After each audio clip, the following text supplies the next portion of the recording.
बिल्कुल सही यहाँ पे आप लोग पढ़ रहे हैं।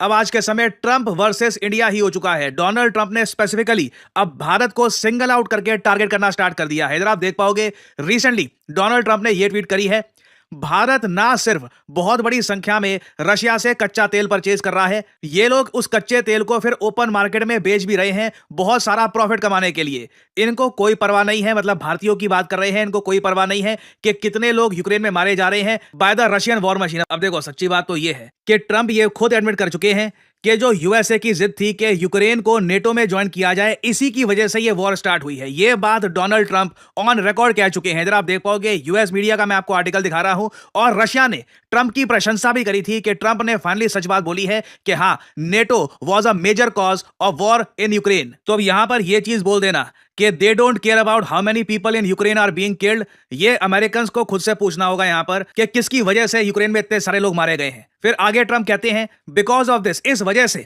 मैं अब जो टैरिफ्स हैं भारत पर ये बहुत ज्यादा बढ़ाने वाला हूं। ऑलरेडी आपको पता होगा ट्रंप ने 25% टैरिफ लगा दिए हैं भारत पे, दुनिया भर के कई देशों पे। रिसेंटली 1 अगस्त को ट्रंप ने टैरिफ लगा दिए थे। ये टैरिफ वैसे एनफोर्स किए जाएंगे 7 अगस्त से, बट अब जो ये कह रहे हैं मैं सब्सटैंशियली टैरिफ इंक्रीज कर दूंगा। अब देखना ये होगा 25% से ये टैरिफ कितने बढ़ाए जाएंगे, 50%, 60%, we do not know. Now again इसका इंपैक्ट भारत पे पड़ेगा। इंडिया यूएस का जो ट्रेड है उसका मैं कहूंगा कि 50-60% जो भारत के एक्सपोर्ट्स हैं टू द यूएस ये कवर होंगे इन टैरिफ्स में। अभी भी वैसे मैं ये बात ऐड कर दूं, जो दवाइयां भारत में बनती है, फार्मास्यूटिकल आइटम्स जो यूएसए में एक्सपोर्ट की जाती है, उनको इन 25% टैरिफ वाली लिस्ट में नहीं डाला गया। ना स्मार्टफोन्स को डाला गया है, ना कॉपर को, ना वेरियस और इंपॉर्टेंट एलिमेंट्स को। मगर ट्रंप स्पेसिफिकली टारगेट कर रहे हैं उन इंडस्ट्रीज को जिनसे भारत में बनती है jobs, textile sector, jewellery sector, various और बहुत सारे मैन्युफैक्चरिंग सेक्टर्स। और इतिहास में आप देख लीजिए किसी भी यूएस प्रेसिडेंट ने ना इंडिया के साथ यूएस के रिलेशंस खराब करने की कोशिश इस हद तक नहीं करी है। और यहां पे मैं उन लोगों से भी एक सवाल पूछना चाहूंगा, वो लोग कहां पे हैं जो कुछ आर्टिकल्स वगैरह देखकर ये बोल रहे थे कि इंडिया ने रशिया से ऑयल परचेज करना बंद कर दिया है। अगर इंडिया ने ऑयल परचेज करना बंद कर दिया था रशिया से, तो आज के समय ट्रंप फिर से धमकियां क्यों दे रहे हैं? India is still buying oil from Russia, जैसे मैंने आपको प्रीवियस वीडियो में बताया था। और तो और अब भारत खुलकर ना सिर्फ यूएसए को, यूरोपियन यूनियन को प्रॉपर जवाब भी दे रहा है, और साफ साफ इंडिया के जवाब से लग रहा है कि हम बिल्कुल नहीं डरते यूएस और यूरोपियन यूनियन की धमकियों से। जो भारत का रिप्लाई है ये देखकर कई लोग काफी खुश थे। बिल्कुल रात को ही रिप्लाई आया है। देखो रात को ट्रंप ने ट्वीट करी, कुछ ही घंटों में भारत का रिप्लाई आया है। जो एक्चुअल स्टेटमेंट है ये मैं आपको दिखाना चाहता हूं। सीधा सीधा यहां पे आप देख पाओगे भारत की स्टेटमेंट में ये लिखा है कि इंडिया को आज के समय टारगेट किया जा रहा है यूनाइटेड स्टेट्स ऑफ अमेरिका और यूरोपियन यूनियन द्वारा for importing oil from Russia after the commencement of the Ukraine conflict. सीधा सीधा भारत को किया जा रहा है टारगेट। इनफैक्ट भारत ने इंपोर्ट करना शुरू किया था रशिया से क्योंकि जो ट्रेडिशनल सप्लाईज थी वो डाइवर्ट की जा रही थी to Europe after the outbreak of the conflict. मतलब कि जो गल्फ कंट्रीज हैं, सऊदी अरेबिया, यूएई वगैरह, ये ज्यादा ऑयल यूरोप को सेल कर रही थी। तो ऑब्वियसली इंडिया को कहीं ना कहीं से ऑयल परचेज करना था, तो we had to buy from Russia. आगे ये बहुत इंपॉर्टेंट लाइन है, United States at that time, उस वक्त यूनाइटेड स्टेट्स ऑफ अमेरिका ने एनकरेज किया था भारत को कि हां आप रशिया से कच्चा तेल परचेज करो, इससे ग्लोबल एनर्जी मार्केट स्टेबल रहेगी। एरिक गारसेती के बारे में आप सबको याद होगा, अमेरिकन ऑनवॉय टू इंडिया, यूएसए के राजदूत भारत को। इन्होंने ऑन रिकॉर्ड ये बात कही थी कि हमने इंडिया को काफी एनकरेज किया था कि हां बिल्कुल आप रशिया से ऑयल परचेज करिए ना। ये कुछ टाइम पहली वीडियो है एरिक गारसेती की, ये सुनिएगा। So like once you get there, we kind of got past the ability of saying, oh, just follow America, you have to do exactly as we do. And we take the smaller victories. Like actually they bought Russian oil because we wanted somebody to buy Russian oil at a price cap. That was not a violation or anything. It was actually the design of the policy because as a commodity we didn't want oil prices going up, and they fulfilled that. Now यहाँ पे उन्होंने खुल के बोला है कि जो policy design करी गई थी उसमें डिसाइड ये किया गया था कि एक कैप्ड प्राइस, $60 का जो कैप्ड प्राइस होगा उसके अंडर ही रशिया ऑयल बेचेगा। बेसिकली इससे क्या होगा, रशिया इंटरनेशनल मार्केट प्राइस उसके हिसाब से कच्चा तेल नहीं बेच पा रहा होगा, और इससे ग्लोबल ऑयल सप्लाई में भी आग नहीं लग जाएगी। क्योंकि देखो आप अगर ये कहो कि जो मिडिल ईस्ट का तेल है ये डाइवर्ट कर दिया जाएगा यूरोप को, जो रशिया का तेल है ये भारत परचेज करेगा नहीं, सडनली उस केस में महंगाई, इन्फ्लेशन ना सिर्फ भारत में, इवन चाइना में, पूरे एशिया में आग की तरह फैल जाएगी। It will hurt the entire global economy. और इसका इम्पैक्ट देखो साफ साफ हमको ये दिखा है कि भारत में जो फ्यूल के प्राइसेस हैं ये काफी हद तक स्टेबल रहे हैं। अब लोग कहते हैं कम क्यों नहीं हुए, रशिया से अगर हमने ऑयल परचेज किया कम क्यों नहीं हुए। देखो आप अगर पेट्रोल के प्राइसेस को कंपेयर करोगे 2021 से लेकर 2023 तक, इंडिया में अगर 100 रुपए के आसपास का पेट्रोल था 2021 में, तो ऑलमोस्ट सेम प्राइस ही था उसका 2023 में।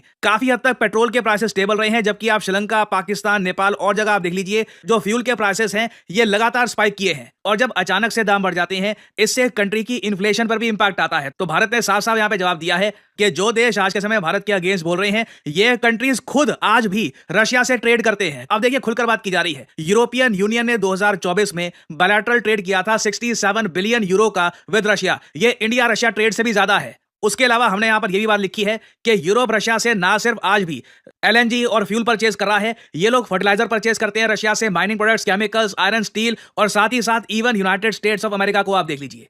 हिपोक्रेसी यहां पर ओपनली देखिए कॉल आउट करने की आवश्यकता है, क्योंकि यूनाइटेड स्टेट्स ऑफ अमेरिका खुलकर रशिया से यूरेनियम हेक्सोफ्लोराइड, जी हां ये न्यूक्लियर इंडस्ट्री के लिए बहुत ज्यादा इंपॉर्टेंट है, यूनाइटेड स्टेट्स ऑफ अमेरिका आज भी यूरेनियम हेक्सोफ्लोराइड रशिया से परचेज कर रहा है। ये लोग अपनी इलेक्ट्रिक व्हीकल इंडस्ट्री के लिए जो पैलेडियम इनको चाहिए होता है ये रशिया से परचेज करते हैं, फर्टिलाइजर्स रशिया से परचेज करते हैं। ये अगेन ये सब कुछ किया जा रहा है अमेरिकन वोटर्स को बेवकूफ बनाने के लिए। अगर इंडिया और रशिया पर सच में यूएस कुछ बड़ा एक्शन लेना चाहता ना, तो इंडिया से दवाइयां जो आती हैं उन पर बैन लगता, रशिया से जो ये यूरेनियम हेक्सोफ्लोराइड है इस पर बैन लगता। तो इंडिया ने प्रॉपर्ली यहां पर जवाब दिया है कि टारगेट करना भारत को ये अनजस्टिफाइबल है, अनरीजनेबल है। भारत को टारगेट यहां पर नहीं करना चाहिए। किसी भी मेजर इकोनॉमी की तरह इंडिया ऑब्वियसली स्टेप्स उठाएगा ताकि हमारे नेशनल इंटरेस्ट और इकोनॉमिक सिक्योरिटी ये पैरामाउंट हो, ये सबसे ऊपर रहे ना। अब यहां पे आप पूछोगे चलो अच्छी बात है भारत ने जवाब तो दे दिया, मगर अब होगा क्या, क्या टैरिफ और लगेंगे? लगता तो यही है भारत पे और टैरिफ लगने वाले हैं।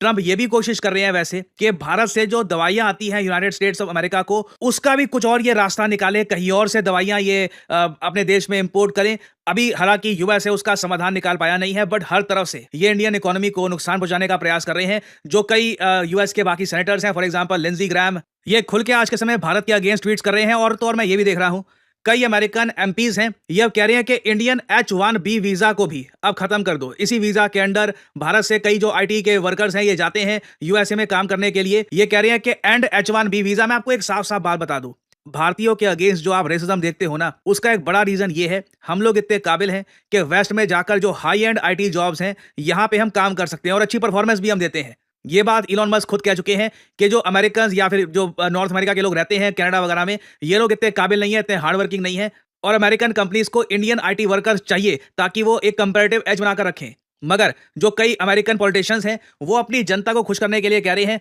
कि H-1B वीजा इसको बिल्कुल खत्म कर दो और जो जॉब्स इंडियंस को मिलती है वो अब अमेरिकन को देनी स्टार्ट कर दो। और इस बात को लेकर देखिए अमेरिकन बहुत ज्यादा स्ट्रांगली फील करते हैं। कई अमेरिकन ओपनली रेसिज्म भी करना स्टार्ट कर देते हैं इंडियंस के अगेंस्ट, क्योंकि एक जेलसी बहुत बड़ा फैक्टर है यहाँ पे। तो मैं आप सब लोगों को यहाँ पर ये कहूंगा, बिल्कुल आज के समय भारत पे प्रेशर डाला जाएगा। मैंने आपको पहले बोल दिया था आने वाले समय में काफी स्टेटमेंट्स आएंगी यूरोप से, यूएसए से। हमें एज ए कंट्री यूनाइटेड खड़े रहना होगा। और यहाँ पे मैं ये भी ऐड कर दूं, ये एज्यूम मत कर लेना कि यूएसए कुछ इंडिया का दुश्मन बन गया वगैरह।